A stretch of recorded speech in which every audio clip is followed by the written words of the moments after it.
Il y a des ruptures qui ne brisent pas seulement un cœur, elles brisent un monde. Tu te réveilles et soudain le silence fait plus de bruit que ses mots. Tu respires, mais chaque souffle te rappelle son absence. Écoute-moi bien, la douleur est réelle, mais elle n'est pas éternelle. Aujourd'hui, je vais t'apprendre non seulement à survivre, mais aussi à renaître. Je suis coach Nanan, psychologue clinicien et thérapeute spécialisé dans la relation amoureuse et la reconstruction émotionnelle. J'accompagne chaque jour des hommes et des femmes qui, comme toi, ont eu l'impression de perdre une partie d'eux, même après une rupture. Dans cette vidéo, je vais te révéler étape par étape comment comprendre ce que tu vis, apaiser ta douleur et retrouver la force de te reconstruire. Si tu veux apprendre à te libérer de ce poids et reprendre le contrôle sur ta vie, reste bien jusqu'au bout. Lorsqu'on vit une rupture, ce n'est pas seulement le cœur qui est brisé, c'est aussi le cerveau qui entre en alerte. Imagine ton cerveau comme une station de métro. Chaque émotion a son train. Le départ du train qui transporte l'amour crée un chaos total. Ton cerveau libère des hormones comme la dopamine, l'ocytocine et la sérotonine qui te donnent un sentiment de bonheur, un lien profond avec l'autre. Quand ce train s'arrête brutalement, tu ressens un véritable choc émotionnel. C'est comme perdre la clé d'un coffre-fort dans lequel tu avais mis des rêves pour l'avenir. Et ce n'est pas seulement l'autre personne que tu perds, c'est aussi tout ce que tu croyais qu'elle représentait dans ta vie. Le futur que tu avais imaginé avec elle, des projets, des repères, c'est un choc. Ce que tu vis est un véritable deuil émotionnel. Laisse-moi te l'expliquer avec des étapes simples, comme une montagne que tu grimpes après chaque chute. 1. Le choc. Tu te réveilles le matin encore dans l'idée que tu vas revoir cette personne, que tout était juste un mauvais rêve. Je n'arrive pas à croire que c'est fini. Et là, la réalité frappe. 2. Le déni. Tu te dis, peut-être qu'il reviendra. Tu cherches des indices, des signes comme si tu voulais prouver que tout ça était une erreur. 3. La colère. La colère te consume, te donne l'impression de perdre le contrôle de toi-même. Pourquoi m'avoir fait ça? Tu ressens de l'injustice. 4. La tristesse.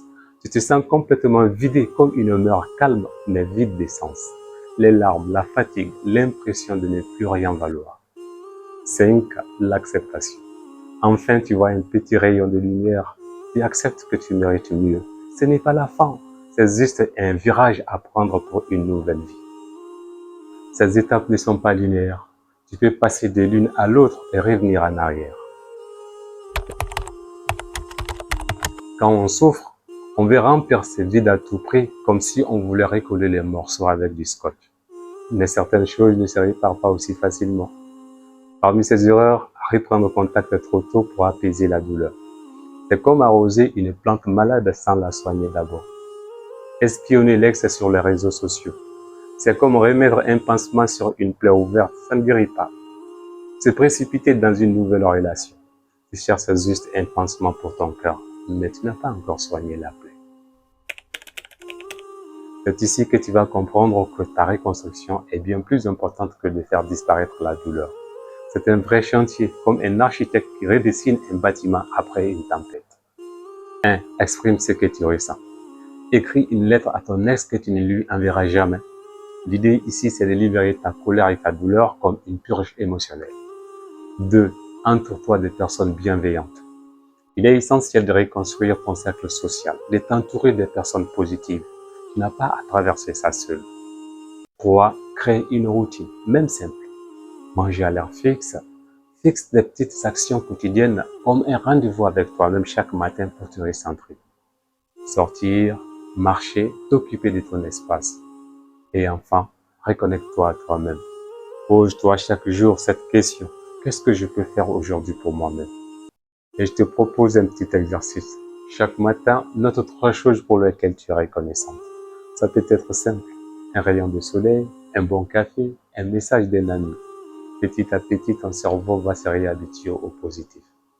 Tu as peut-être l'impression que le monde s'effondre, mais ce que tu vis est une tempête. Et après la tempête vient toujours un ciel dégagé. La guérison est un chemin et tu n'es pas seul sur ce chemin. Si tu veux aller plus loin, j'ai créé un guide gratuit à télécharger. 5 étapes pour guérir d'une rupture et retrouver confiance en soi. Le lien est juste sous la vidéo. Et si tu veux un accompagnement personnalisé, tu peux me contacter. Les infos aussi sont en description. Laisse-moi un commentaire si cette vidéo t'a parlé et abonne-toi pour recevoir chaque semaine des conseils pour t'épanouir personnellement et dans tes relations. À très bientôt.